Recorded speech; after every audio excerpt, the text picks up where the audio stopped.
travers cette vidéo, qui malheureusement et tristement est très loin d'être fini. En tout cas, moi, c'est ce que je pense, moi. On peut se tromper, hein. Mais malheureusement, vous allez voir toutes les indications que je vous donne au moment où on se parle, vous allez me dire, ah oui, tout compte fait, ça change tout. Et ça, on nous l'a pas dit dans les médias. Ben, moi, je vais vous le dire.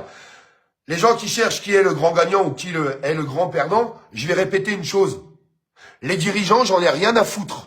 Que ça soit les dirigeants d'Iran, les dirigeants des États-Unis, les dirigeants d'Israël, j'en ai rien à foutre. Les grands perdants, les premiers grands perdants de cette guerre, c'est tous ceux qui ont perdu la vie. Tous les civils qui ont perdu la vie.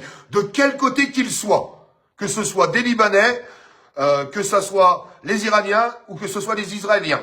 De quel côté qu'ils soient.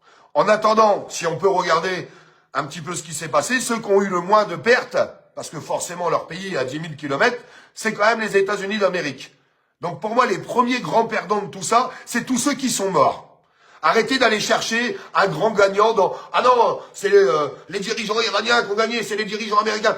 On n'en a rien à foutre en fait de tout ça. Ce qu'il faut regarder aujourd'hui, c'est des gens qui ont perdu la vie, des familles entières qui sont morts, des enfants, des personnes âgées, des civils, des gens qui n'avaient rien demandé. C'est eux les grands perdants de cette guerre. C'est eux. Et eux, on n'en entend même pas parler sur les plateaux. Hein. On n'entend parler que des dirigeants. Qui a gagné, qui a perdu, qui a gagné, qui a perdu. Franchement, c'est honteux d'entendre ça. Honteux. Alors, il y a deux choses. Un cessez-le-feu qui a annoncé absolument partout et qui permettrait à rentrer dans des négociations, un cessez-le-feu de 15 jours, pour calmer et apaiser tout ça. En attendant, au moment où on se parle, là, ce matin, il est midi 28. Midi 28. Plusieurs pays du Golfe sont en train de se faire défoncer la gueule. Usine de dessalement d'eau, bombardée. Réserve de pétrole, bombardée. Installation électrique, bombardée dans les pays du Golfe. Alors là, c'est là que je risque d'en prendre plein la gueule, mais je m'en fous. Qui bombarde l'Iran?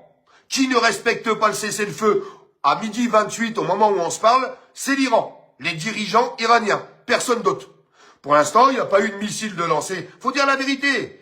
Quand c'est pas bien d'un côté, je le dis. Quand c'est pas bien de l'autre, je le dis aussi. Il n'y a pas de missiles qui sont partis des États-Unis ni d'Israël. Là, c'est l'Iran qui bombarde les pays du Golfe ce matin. Alors les gens qui m'expliquent que ça, c'est un cessez-le-feu qui est respecté, franchement, rien du tout.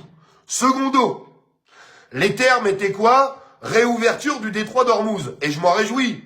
Parce que tous ceux qui font de la spéculation sur la fermeture du détroit d'Ormuz pour nous mettre du gasoil à presque 3 € le litre dans nos stations, eh bien, je me réjouissais d'entendre que ce détroit allait rouvrir.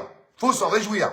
Parce que je vous rappelle que les deuxièmes grands perdants, c'est tous les citoyens qui vont à la pompe et qui mettent du gasoil à 2,80 € le litre et qui reçoivent des factures de gaz et d'électricité qui, malheureusement, vont quand même exploser. Et c'est ce qui nous explique. Oui, il y a toujours un effet rétroactif avec eux. Bref, on va en parler parce que moi, je me rappelle que quand il y a eu le début de la guerre, les prix à la pompe, ils ont monté tout de suite. Mais on va